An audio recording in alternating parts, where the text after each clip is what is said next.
Allah Subhanahu wa ta'ala masih lagi berikan kepada kita semua nikmat yang ada pada kita untuk kita gunakan dalam melakukan ketaatan kepada Allah, dalam melakukan amalan-amalan yang kita nak jadikan sebagai bekalan akhirat.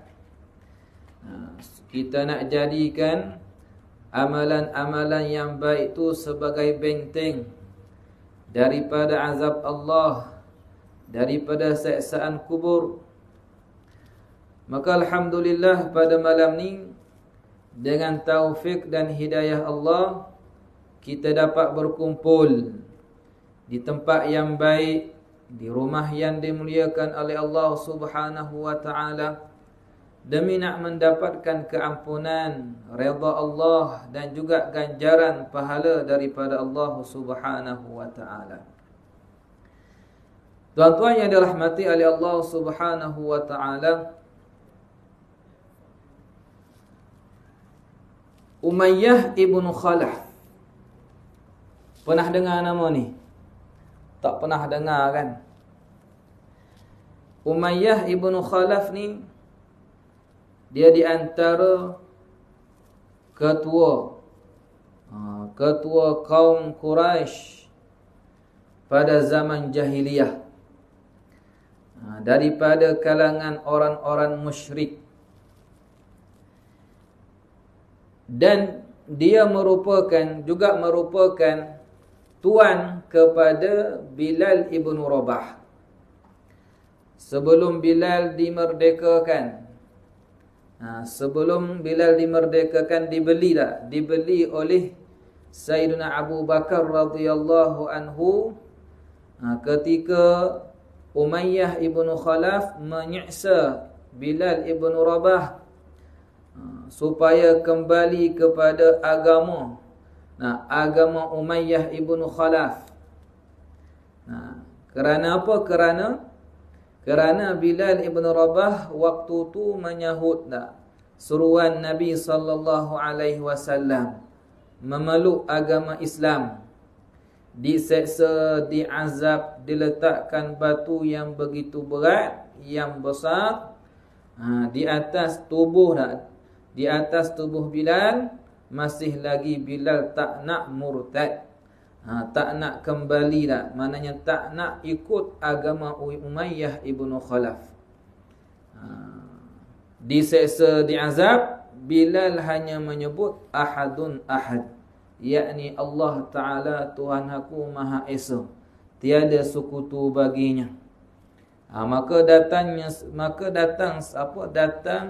Datangnya Sayyidina Abu Bakar radhiyallahu anhu untuk membeli Bilal. Ditawarkan, ditanya berapa harga. Kemudian Sayyidina Abu Bakar sanggup membeli dengan harga yang ditentukan oleh Umayyah. Kemudian kata Umayyah, kalaulah kamu letakkan harga yang lebih rendah lagi daripada harga yang aku letak ni, nescaya aku bagi. Dia nak menghina Bilal ibn Rabah. Kemudian Sayyidina Abu Bakar mengangkat kemuliaan Bilal dengan mengatakan kepada Umayyah, kalaulah kamu letakkan harga yang lebih tinggi berlipat kali ganda daripada harga yang kamu tentukan, nescaya aku mampu beli. Baik. Umayyah ibn Khalaf dia bertuhankan harta benda. Dia mendahulukan harta benda, harta kekayaan daripada Tuhan yang dia sembah. Tuhan yang dia duk sembah, yakni berhala tu. Dia duk buat berhala besar-besar di sekeliling Kaabah.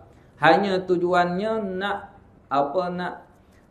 meraih, nak mengajak kabilah-kabilah yang datang daripada Syam, yang datang daripada luar kota Mekah, berhenti di tempatnya supaya dia dapat harta, dapat duit, dapat emas daripada kafilah-kafilah tersebut.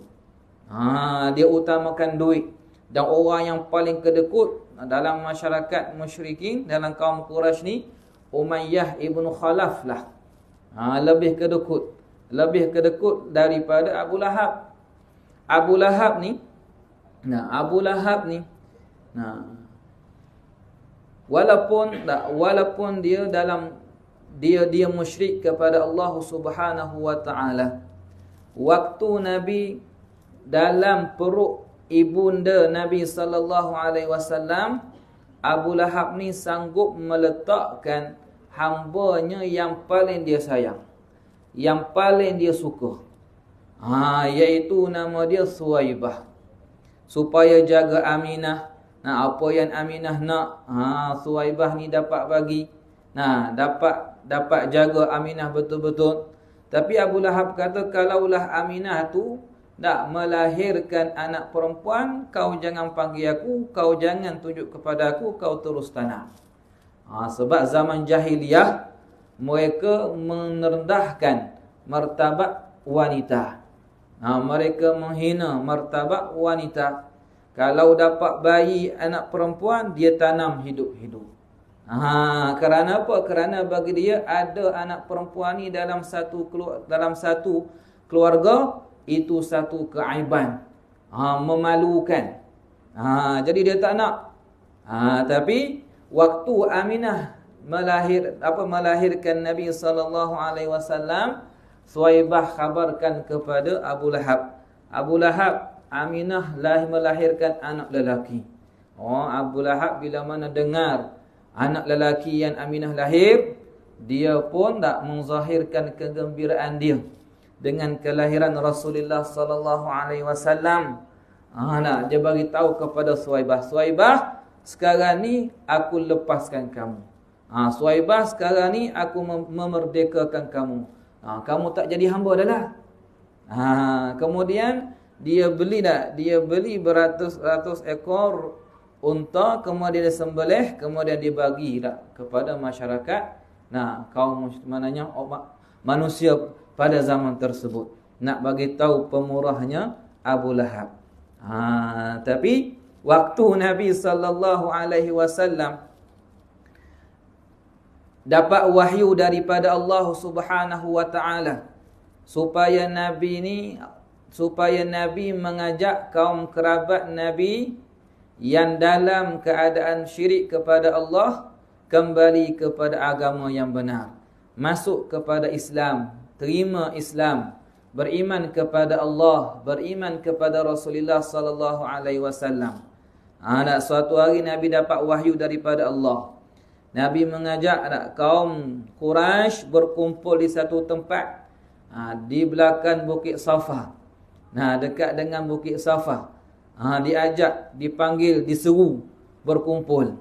Kemudian Nabi tanya kepada kaum Quraisy, lebih-lebih lagi kaum kerabat dia, apa yang kamu akan katakan kepada aku sekiranya aku bagi tahu kepada kamu semua, sekarang ni di belakang Bukit Safa ni musuh-musuh kamu telah pun bersedia nak serang kamu. Jadi mereka bila dengar daripada Nabi, mereka percaya, kami percaya. Sebab kami kenal kamu daripada kecil, seorang yang amanah. Kemudian bila Nabi bagi tahu, dan sekarang ni aku nak bagi tahu yang aku ni Nabiullah, Rasulullah, aku ni Nabiullah, Nabi pesuruh Allah, utusan Allah, apa yang kamu nak kata? Maka orang yang pertama memaki Nabi, mencaci Nabi ialah Abu Lahab. Dia kata apa? Tabban laka ya Muhammad, celaka engkau wahai Muhammad. Tadi dia membenarkan bila mana Nabi kata di belakang Bukit Safa ni ada musuh-musuh yang dah bersedia dah nak serang kamu. Kamu percaya ke tak? Mereka kata percaya. Bila mana Nabi kata aku ni Nabi, aku ni Rasul, tak percaya pula. Bahkan dia caci Nabi, maki Rasulullah sallallahu alaihi wasallam. Lebih kurang dengan perangai Yahudi lah. Perangai Yahudi degil kan. Tahu tak Nabi ni Nabi yang terakhir. Mereka kenal Nabi lebih daripada mereka kenal anak mereka. Allah Ta'ala nak menyebut tentang golongan Yahudi ni betapa kerasnya hati mereka. tahu dah Nabi ni dah Rasul yang akhir zaman. Nah, ya'rifunahu, kata Allah, ya'rifunahu kama ya'rifuna abna'ahum. Mereka ni, yakni Yahudi, kenal dah Nabi ni seperti mana mereka kenal anak-anak mereka, tapi masih tak nak beriman. Sebab itulah dalam hati mereka ni tak ada kasih sangat kepada manusia, tak berperi kemanusiaan, kita kata. Kan degil sangat. Suatu hari seorang ulama Yahudi, ulama yang Yahudi yang beramal dengan kitab yang asal, bukan kitab yang diselewengkan. Taurat, kemudian dia pun baca Injil. Nama dia Abdullah bin Salam. Abdullah bin Salam, ulama yang alim dalam kalangan orang Yahudi. Dia menunggu dia baca kitab. Kitab Taurat yang benar, kitab Injil yang benar. Bahawa diceritakan dalam kitab tu ada Nabi bersifat sekian-sekian, dialah Nabi yang akhir zaman. Maka Abdullah bin Salam ni bercita-citalah, mengharap, nak minta kepada Allah Subhanahu Wa Taala supaya dia ni dapat berjumpa dengan lelaki yang disebut dalam Taurat, dalam Injil. Maka datanglah satu khabar, berita kepada dia ada seorang lelaki yang sampai di kota Madinah, mengaku bahawasanya dia Nabi. Dia bersifat dengan sekian. Maka Abdullah bin Salam ni pergilah berjumpa dengan lelaki tersebut. Maka dia lihat sifat-sifat yang ada pada lelaki itu adalah sifat-sifat kenabian. Maka dia beriman kepada Nabi SAW. Nak ceritanya degilnya Yahudi, bila mana Abdullah bin Salam ni dia bawa Nabi untuk berjumpa dengan golongan Yahudi. Dia nak bagi tahu kepada Nabi betapa kerasnya hati orang Yahudi ni. Kerana apa? Kerana kalaulah satu kaum yang lain ni, kalau ketua mereka ataupun ulama mereka masuk Islam, maka yang bawah-bawah dia ikut sekali. Tak banyak tanya, ketua aku masuk Islam, dia pun ikut sekali. Tapi golongan Yahudi, Abdullah bin Salam ni nak bagi tahu Nabi, nak tunjuk kepada Nabi, dia bawa. Dia minta Nabi tanya kepada Yahudi. Tanya apa? Nabi tanya kepada mereka, wahai kaum Yahudi, apa pandangan kamu terhadap Abdullah bin Salam? Sekarang nama Abdullah bin Salam. Waktu tu Yahudi tak tahu lagi Abdullah bin Salam masuk Islam. Maka Yahudi ni dia puji Abdullah bin Salam. Dialah orang yang paling alim dalam kalangan kami, dan daripada anak-anak yang paling alim daripada dalam kalangan kami. Kemudian Nabi tanya lagi, sekarang ni Abdullah bin Salam telah masuk Islam. Apa tanggapan kamu terhadap Abdullah bin Salam? Dialah orang yang paling bodoh dalam kalangan keluarga kami, dan anak yang paling bodoh dalam keluarga yang paling bodoh. Dah kerasnya hati mereka. Lihat sekarang lah, keras hati mereka ni. Tak ada sifat belas kasihan langsung kan. Nak kanak-kanak dia bom macam tu je, dia tembak macam tu je. Baik. Jadi Umayyah ibn Khalaf ni, nak ceritanya, ada satu surah yang turun kepada Rasulullah sallallahu alaihi wasallam disebabkan perbuatan Umayyah ibn Khalaf. Apa perbuatan jahat yang dilakukan oleh Umayyah ibn Khalaf? Iaitu perbuatan humazah dan lumazah.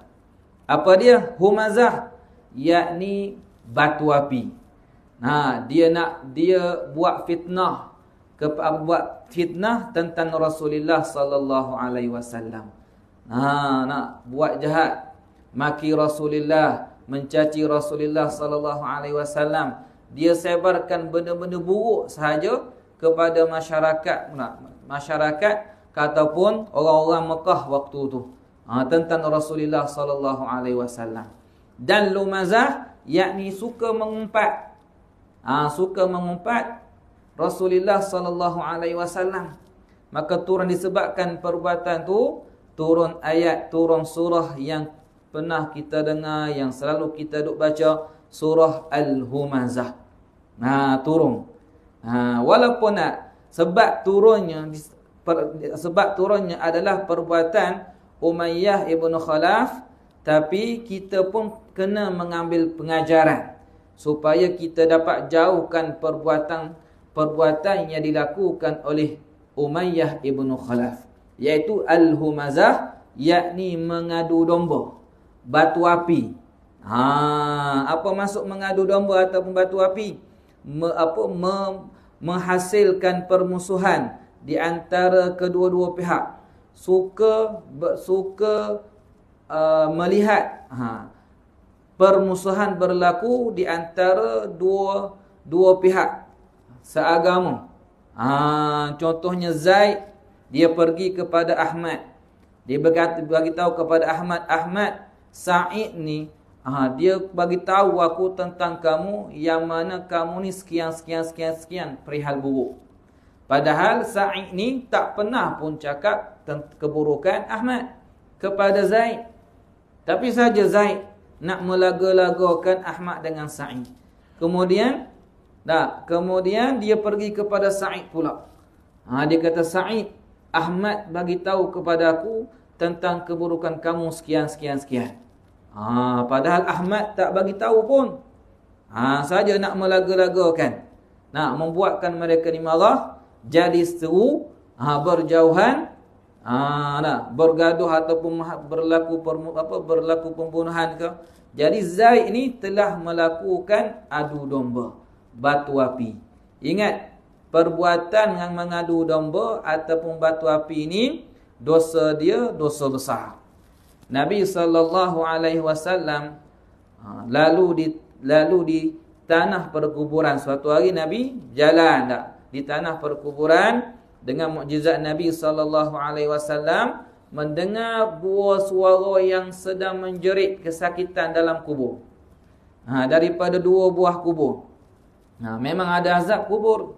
Wajib kita beriman dengan azab kubur. Azab kubur ni memang berlaku, bahkan pasti berlaku ke atas yang Allah Ta'ala, ke atas orang yang Allah Ta'ala kehendaki.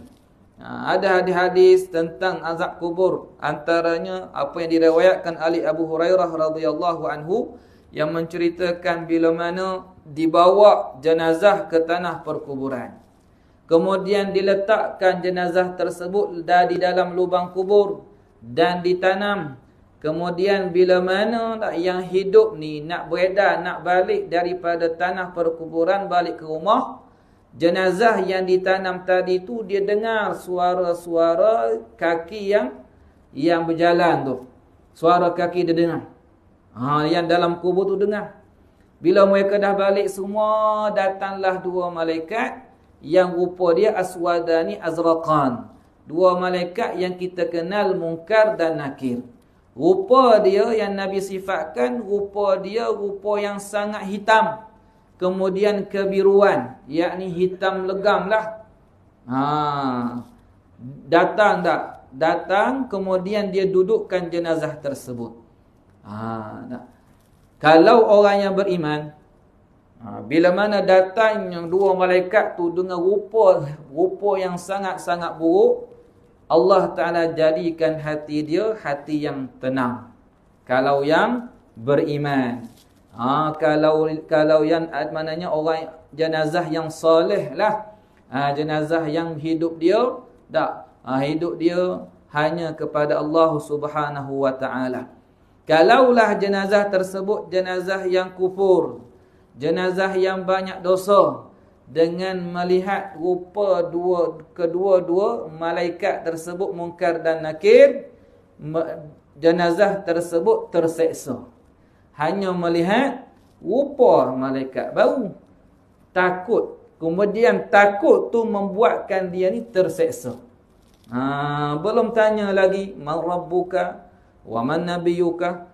Dengan datangnya kedua malaikat melihat, dah takut, kemudian menyeksakan dia. Ada lagi azab. yang Allah Ta'ala sediakan di dalam kubur. Contohnya yang disebutkan dalam Al-Quran. Allah Ta'ala berfirman, "An-naru yu'raduna 'alaiha ghuduwan wa 'ashiyya wa yawma taqumus sa'atu adkhilu ala fir'aun asyaddal 'adzab." yakni Allah Ta'ala bentangkan, Allah Ta'ala pamerkan rupa sebenar api neraka. Ni tak masuk lagi. Allah Ta'ala hanya tunjuk sahaja rupa sebenar api neraka kepada siapa? Kepada jenazah yang kufur kepada Allah. Nah, dekat dunia sombong, dekat dunia takabur, tak nak buat amal. Dia rasa diri dia dah selamat, dia rasa diri dia dah cukup dah. Dah berbangga-bangga dengan amalan dia, sedangkan dosa banyak. Nah, Allah Ta'ala tunjuk dah kepada orang yang derhaka kepada Allah hanya rupa paras api neraka sahaja. Tu pun mereka terseksa. Berapa kali?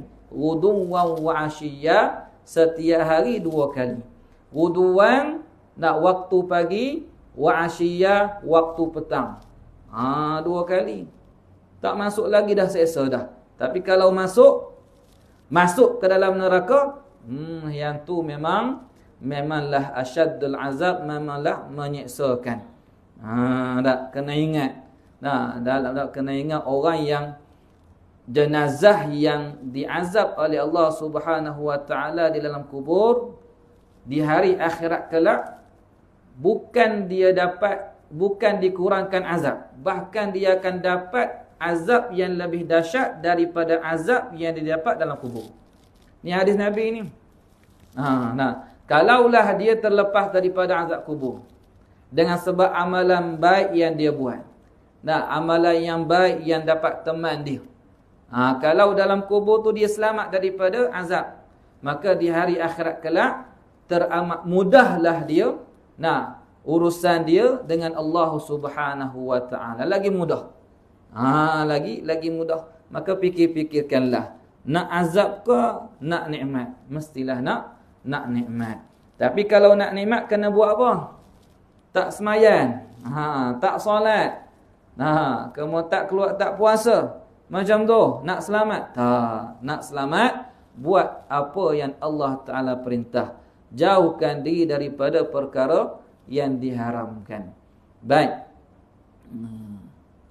Kemudian, bila mana malaikat, hadis tadi malaikat dudukkan, kalau yang beriman ni dia boleh jawab. Kalau yang tak beriman, walaupun waktu kat dunia dia hidup, dia tahu dah jawab soalan dia, jawapan dia, man rabbuka wa man nabiyuka. Tapi dalam kubur dia tak boleh nak jawab. Bila tak boleh nak jawab, malaikat mengambil tukul daripada besi, kemudian memukulnya di atas tempat antara 2 telinga. Mana? Muka dia lah.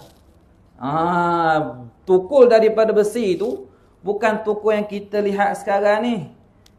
Memang dah sakit dah kalau kita pukul orang. Pukul kepala sendiri pun sakit. Tukul tu kalaulah malaikat ni, tukul daripada besi, kalaulah malaikat ni dia pukul bukit gunung yang besar, gunung yang keras, hancur lebur bukit tersebut, hancur lebur gunung tersebut. Dengan tukul tu. Nak pukul siapa? Nak pukul orang yang derhaka kepada Allah Subhanahu wa taala. Bila mana dipukul di antara 2 telinga, jenazah tersebut menjerit kesakitan, terseksa, dan suara dia didengar oleh selain daripada manusia dan jin.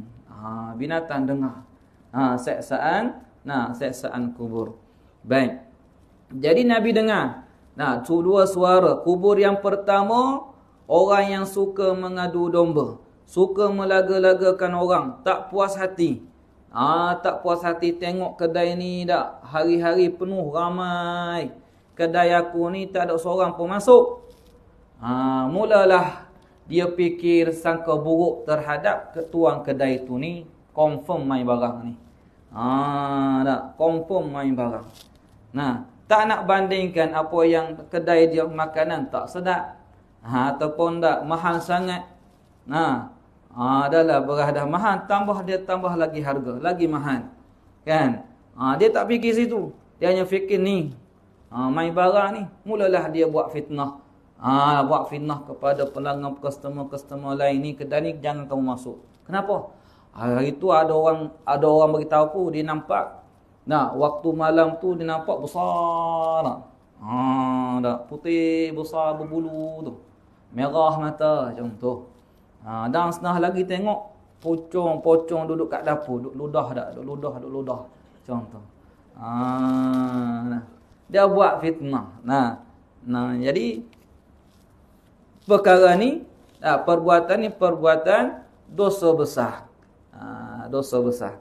Jadi disebabkan ada sifat dengki ni, benci kepada orang ni, memang benci ni akan mendorong, kalau dia tak boleh kawal, akan mendorong diri dia untuk apa? Membuat maksiat ataupun kufur kepada Allah. Buat syirik kepada Allah Subhanahu wa taala. Sanggup. Lebih kurang perangai Abrahah kan. Perangai Abrahah. Kenapa perangai Abrahah? Dengan sifat dengki itu, Abrahah ni sanggup berjalan jauh untuk daripada Yaman ke kota Mekah untuk robohkan Kaabah. Kenapa nak robohkan Kaabah? Kerana dia lihat ramai orang luar daripada Mekah, kafilah, yakni rombongan-rombongan daripada luar Mekah tu, daripada Syam, daripada Syria, daripada Palestin, daripada apa lagi, dan menuju ke kota Mekah. Ke Kaabah. Sedangkan dia dah buat Kaabah lebih cantik daripada Kaabah yang di kota Mekah. Lebih mewah, hiasan dia sangat cantik, sangat besar. Pintu Kaabah bagi dia yang dekat Yaman tu, daripada emas, daripada perak, kemudian permata-permata yang dia minta daripada Rom hantar. Tapi tak ada orang pergi juga. Dia nak tarik sebab dia nak duit je. Supaya berdagang dekat kota dia, kota Yaman tu, Sana'a. Tapi tak ada seorang pun datang ke tempat dia. Membuatkan dia lagi marah, lagi benci, dengki. Maka dia buatlah persiapan, buat persediaan untuk serang kota Mekah, nak runtuhkan Kaabah. Jarak antara Yaman ke kota Mekah berapa kilo? Kalau lihat sekarang lah mungkin 1000 km lah. Tapi perjalanan waktu Abrahah ni tak ada lagi flight. Kereta api pun tak ada. Grab pun tak ada lagi. Nak naik apa? Naik gajah, naik unta, naik kuda, makan masa. Mungkin seminggu ataupun lebih. Mungkin seminggu ataupun lebih. Jadi sanggup pergi disebabkan apa? Disebabkan ada sifat dengki, benci. Begitulah manusia. Kalau ada sifat ni, dia suka melagu-lagukan orang. Nak mengadu domba, buat fitnah. Maka ni Nabi dengar seksaan dalam kubur ni, kubur yang pertama. Kemudian kubur yang kedua, Nabi kata kubur yang kedua ni dia melakukan dosa besar disebabkan dia tak jaga badan dia daripada najis kencing. Nabi SAW bersabda, "Istanzihu minal bauli fa inna 'ammat 'adzabil qabri minhu." Bersihkanlah diri kamu daripada najis kencing. Jaga badan kamu ni daripada terkena najis kencing. Kerana apa? Kerana fa inna 'ammat 'adzabil qabri, kerana ramainya manusia yang terkena azab kubur disebabkan najis kencing. Memanglah kata air tak memudaratkan badan kita, tapi Nabi kata hak ni dosa besar. Kita ni orang lelaki ni kena beringat-beringatlah. Yang suka kencing sambil berdiri ke, nak jumpa perempuan kencing berdiri ada. Tak pernah lagi kan? Sebab dia tak ada pipe. Kalau lelaki tu ada pipe mudah. Mudah nak kencing. Jadi berjaga-jagalah supaya tidak terkena pada badan. Kalau terkena pada badan, tak basuh serta-merta, maka dia menanggung dosa besar. Sebab itulah dalam agama kita, bila mana kita dah selesai buang air kecil, disunatkan untuk kita istibra'. Maknanya apa? Mengeluarkan saki-baki air kencing tersebut, sama ada dengan berdehim ke ataupun dengan luruk 3 kali. Dengan luruk sini panggil luruk juga lah. Takut bahasa Kelantan je aja. Baik. Jadi yang kedua disebabkan dosa besar, iaitu tidak jaga badan dia daripada najis kencing. Baik. Maka sifat Umayyah ibn Khalaf ni terhadap Nabi, sifat yang sangat jijik, mencaci Nabi, memaki Nabi sallallahu alaihi wasallam, sehingga Allah Subhanahu wa taala turunkan ayat ni, wailul likulli humazatil lumazah, wailun al-khizyu wal azabu wal halakatu, yakni hina dan juga seksa dan juga kehancuran bagi siapa? Orang yang melakukan adu domba. Lumazah, yakni orang yang mengumpat. Hati-hati ni, manusia yang suka mengumpat, dilaknat oleh Allah. Ramai ni daripada manusia, hidangan dia yang paling lazat, yang menyegarkan mata dia, kalaulah mengantuk tak jadi mengantuk, apa dia? Mengumpat. Waktu solat, waktu zikir mengantuk. Tersengguk-sengguk kepala dia. Waktu kita buka cerita, mengumpat segar. Bersinar mata dia, luas mata dia. Tak tidur sehari 24 jam pun boleh. Tapi kalau berzikir, baca Al-Quran, mulalah menguap. Ni apa mengumpat? Mengumpat, apa erti mengumpat? Mengumpat ialah membicara perihal buruk yang ada pada saudara kita yang seagama di belakangnya, dan saudara kita bila mana dengar, bila mana tahu, bila mana dia dengar, dia benci. Ni namanya mengumpat. Kalaulah tak ada, dia cerita perihal yang buruk, tapi perihal yang buruk tu tidak ada pada saudara dia di belakangnya juga, ini tak dipanggil mengumpat, bahkan ni dipanggil buhtan. Buhtan ni lebih kurang dusta lah. Dusta. Dosa dia lagi besar daripada dosa mengumpat. Hak ni wajib kita jauhkan. Jaga lidah ni. Lidah ni Nabi kata, la aktsaru khataya bani Adam min lisanihi. Banyaknya dosa anak Adam yang anak Adam buat daripada lidah. Daripada lidah. Disebabkan lidah. Banyak dosa yang anak Adam buat. Baik. Ada mengumpat ni yang mana dinamakan mengumpat tapi tidak berdosa. Dia ada 6 situasi, 6 keadaan. Kalaulah kita mengumpat waktu tu, dinamakan mengumpat tapi tidak berdosa. Apa dia? Seperti mana yang disebut Al-Imam As-Suyuti, ialah tadhallam wasta'in wastafti hadzir wa'arif wa'arif wa'adhhir fisqal mujahir. Baik. Yang pertama, ketika mana kita dizalimi, jiran sebelah zalim, kerabat kita zalim kepada kita. Kemudian kita buat report kepada polis. Kita mengadu kepada qadhi ataupun kepada pihak yang berkuasa untuk selesaikan masalah kita.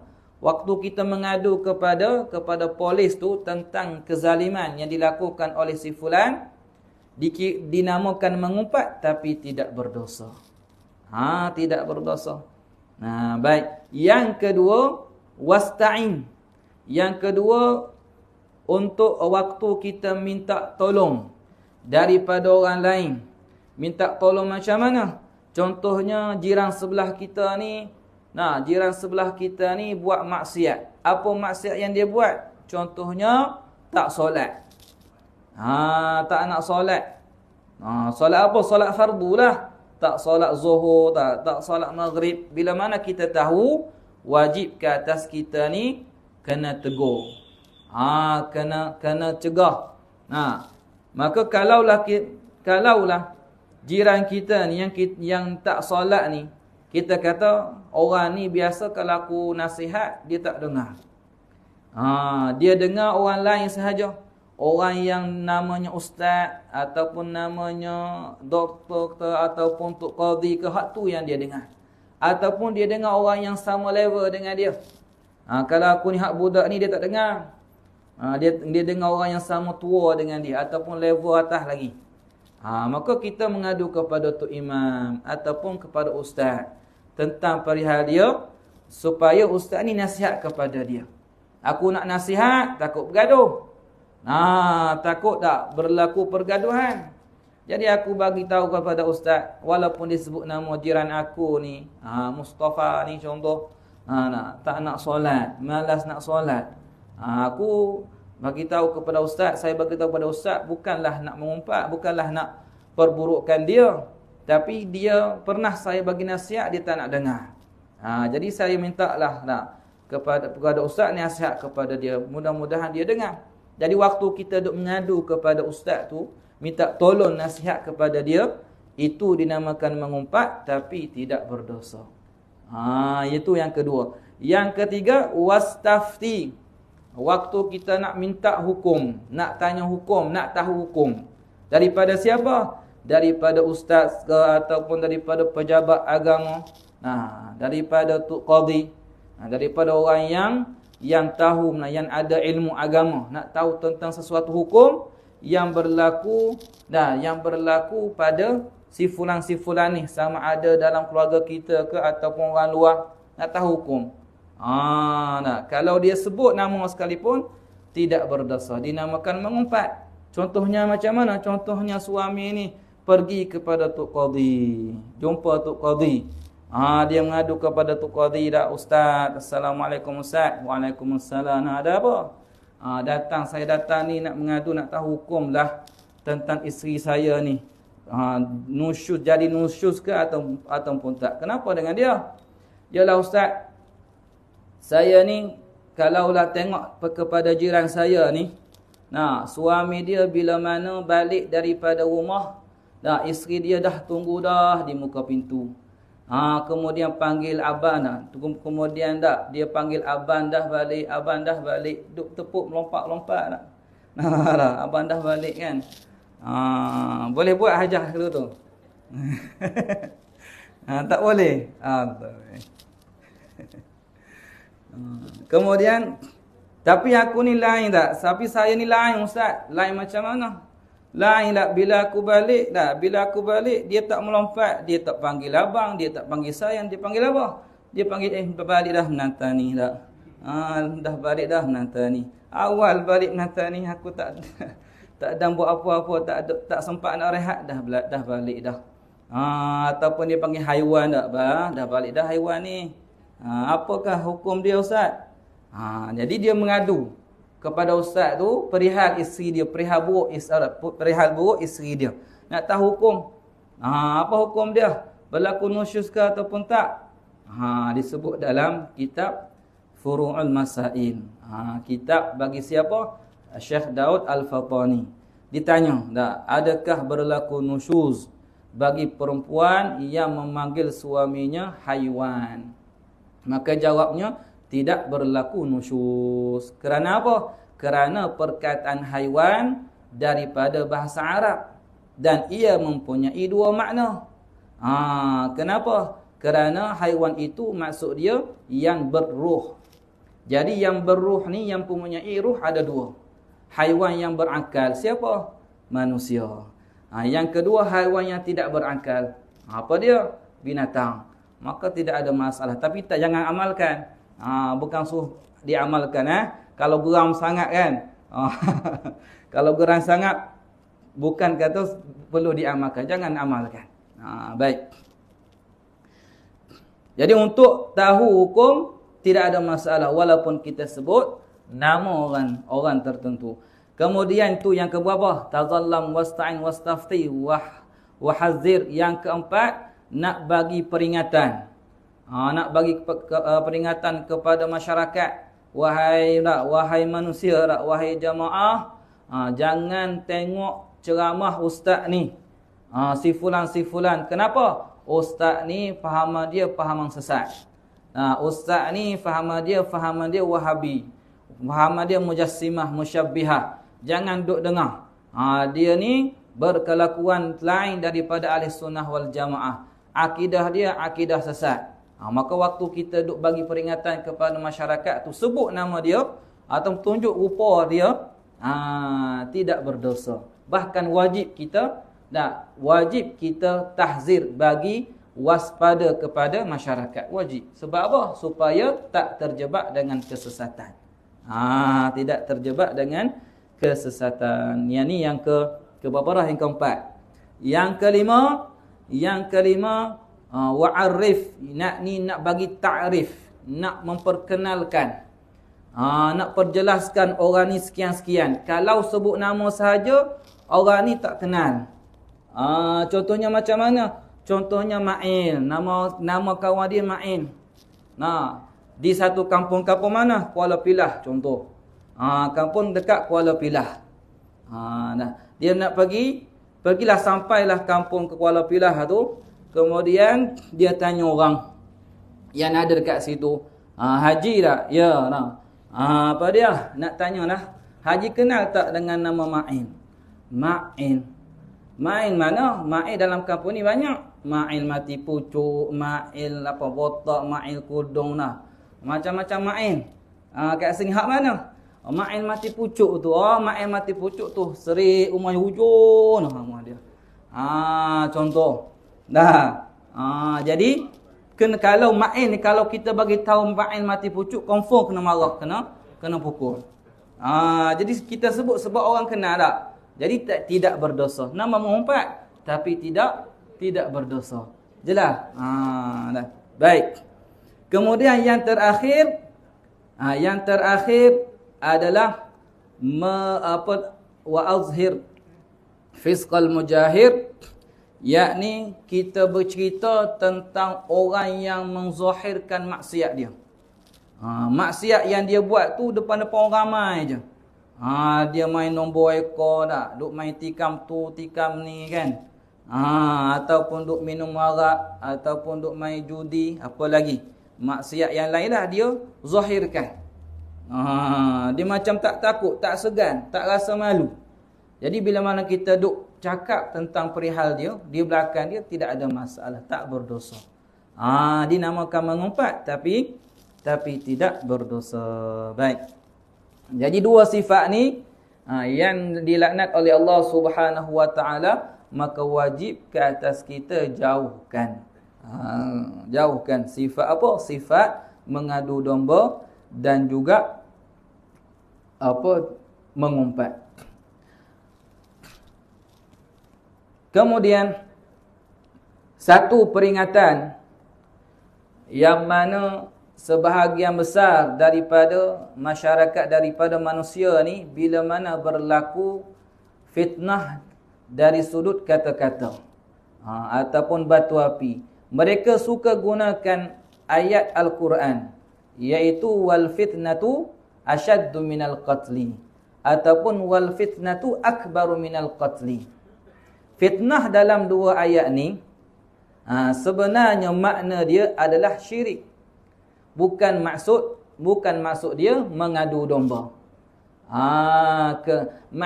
Maksud wal fitnatu asyaddu minal qatli ataupun wal fitnatu akbaru minal qatli, maksud dia apa? Dosa syirik, dosa kufur, dosa murtad lebih besar daripada dosa membunuh. Lebih besar daripada dosa membunuh. Lihat kepada hadis yang Nabi sebut. Dalam hadis tu difahami dosa-dosa yang Nabi sebut tu dia ada level dia. Yang mana Nabi kata ijtanibu as-sab'a al-mubiqat. Jauhkan diri kamu daripada 7 kecelakaan. Yang pertama Nabi sebut syirik, dosa syirik. Yang kedua dosa membunuh, membunuh diri. Nah, yang ketiga dosa berzina. Yang keempat dosa minum arak. Yang kelima barulah dosa mengadu domba. Dosa mengadu domba. Jadi kalau lihat kepada hadis ni, label-label yang Nabi letak bukanlah mengadu domba tu dosa dia lebih besar daripada dosa membunuh. Jelas hadis sini. Oleh kerana mereka suka guna fitnah di sini, dia tak rujuk tafsir ulama. Dia hanya mengikut pandangan dia. Fitnah maksudnya yang biasa kita guna, dia kata, iaitu batu api. Sedangkan kalau lihat kepada tafsir Jalalain ke, tafsir Nasafi ke, apa lagi, Qabari ke, fitnah di situ maksud dia dosa syirik. Memang dosa syirik ni, dosa kufur ni lagi besar daripada dosa membunuh. Orang Islam, dia membunuh beribu-ribu orang Islam yang lain. Tapi dia tak menghalalkan, dia tahu dosa bunuh yang dia buat tu adalah maksiat, adalah haram. Dia tak menghalalkan. Maka dia masih lagi Muslim, tapi fasik. Fasik. Adapun dosa syirik ni, bila mana orang ni mengeluarkan kata kufur, dosa dia lebih besar daripada dosa orang yang bunuh tadi. Sebab dia yang ni dipanggil musyrik, dipanggil kafir, dipanggil murtad. Hak ni dipanggil Muslim lagi, tapi fasik. Maka yang Muslim fasik ni di hari akhirat kelak, seperti mana yang saya bagi tahu sebelum ni, dia ada dua golongan. Baik. Seperti mana kisah yang kita pernah dengar lah, zaman yang Nabi cerita kepada sahabat dia, seorang penyamung yang telah membunuh 100 orang. Tapi asalnya dia bunuh 99 orang. Kemudian dia nak bertaubat kepada Allah Subhanahu wa taala. Jumpalah dengan ulama, orang alim, tapi orang alim ni orang alim yang yang jahat. Kenapa dia bunuh orang alim tersebut? Kerana bila mana dia tanya kepada orang alim tu, adakah Allah Ta'ala masih boleh mengampuni dosa aku, sedangkan aku ni membunuh 99 orang? Maka kata orang alim yang tu, yang jahat tu, kata, tak dah, kamu ni memang ahli neraka. Maka dia pun potong kepala orang alim tersebut. Lepas tu dia pergi jumpa dengan orang alim yang bertakwa, yang soleh. Tanya soalan yang sama, adakah Allah Ta'ala boleh mengampuni dosa aku yang aku telah membunuh 100 orang ni? Kata orang lain yang bertakwa, pintu taubat Allah Subhanahu wa taala masih luas. Masih luas, dan keampunan Allah Subhanahu wa taala amat mudah. Sekiranya kamu bertaubat dengan ikhlas kerana Allah Subhanahu wa taala, itulah taubat nasuha. Betul-betul nak taubat kerana Allah Subhanahu wa taala. Kemudian dia tanya, apa yang boleh aku buat? Maka orang itu tanya, sekarang ni kamu tinggal kat mana? Dia kata, aku tinggal di kawasan sana tu. Oh, kawasan sana penuh dengan maksiat. Jadi aku nak kamu berpindah daripada tempat tersebut, pergi ke tempat yang baik, yang ramai orang alim, ramai orang-orang soleh, jauh daripada maksiat. Jadi dia beda. Dia pindah, balik buat persiapan, nak pergilah ke tempat yang baik tu. Kemudian dalam perjalanan dia tu meninggal dunia. Maka dua malaikat duk berebut roh dia. Malaikat rahmat dengan malaikat azab. Hak ni dia buat maksiat. Dia belum sempat lagi taubat. Malaikat rahmat kata dia dah diterima oleh Allah Subhanahu wa taala. Dia betul-betul nak taubat. Maka kemudian turunnya Jibril, suruh mereka ni ukur mana tempat yang paling dekat. Maka ukurlah, tengok dekat tempat daripada jasad tu ke tempat yang baik tu lagi dekat. Maka dapat roh tu, malaikat rahmat ambil, maknanya mati dalam keadaan diampuni oleh Allah Subhanahu wa taala. Jadi dosa yang paling besar adalah dosa syirik. Maka jangan gunakan ayat tu lagi untuk kita tutup mulut orang yang suka buat fitnah. Jangan, ataupun dengan kita cakap bahasa Melayu dalam Al-Quran, Allah Ta'ala bagi tahu kan, fitnah tu dosa dia lebih besar daripada membunuh. Ingat. Sedangkan ayat tu lain tak, tafsir dia beza dengan apa yang difahami oleh sebahagian masyarakat. Baik. Dah habis dah? Belum lagi? Dah habis dah? Isyak. Dah isyak dah? Memang sini waktu isyak dah habis dah? Ke nak sambung lagi ya? Nak sambung lagi ke? Ke dah puas dah? Dah panas punggung dah Ustaz? Dah. Esok kerja. Mengantuk ni. Nak nasi tak makan lagi ni. Baik. Cukuplah insya-Allah. Kuliah yang seterusnya jika diberi keizinan. Jadi dua sifat yang telah kita ketahui yang dicela oleh Allah Subhanahu wa taala, barang siapa yang melakukan, ingat wailun, di antara nama-nama neraka jahanam ni, ataupun dengan makna yang lain, dapat azab, dapat siksa Allah orang yang melakukan apa? Mengadu domba dan juga mengumpat. Jadi hati-hati bila kita nak bercakap, nak bersembang, ingat surah ni, ingat kisah ni, supaya kita ni terjaga. Baik. Wallahu subhanahu wa ta'ala a'lamu ahkam. Barakallahu fikum wa ahsanallahu ilaikum. Assalamualaikum warahmatullahi ta'ala wabarakatuh. Kita tahlil 3 kali dan selawat 3 kali sebagai penutup majlis. La ilaha illallah, la ilaha illallah, la ilaha illallah. Allahumma salli ala sayyidina Muhammad wa ala alihi wa sahbihi wasallam.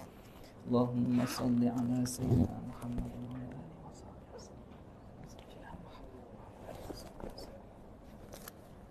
wasallam.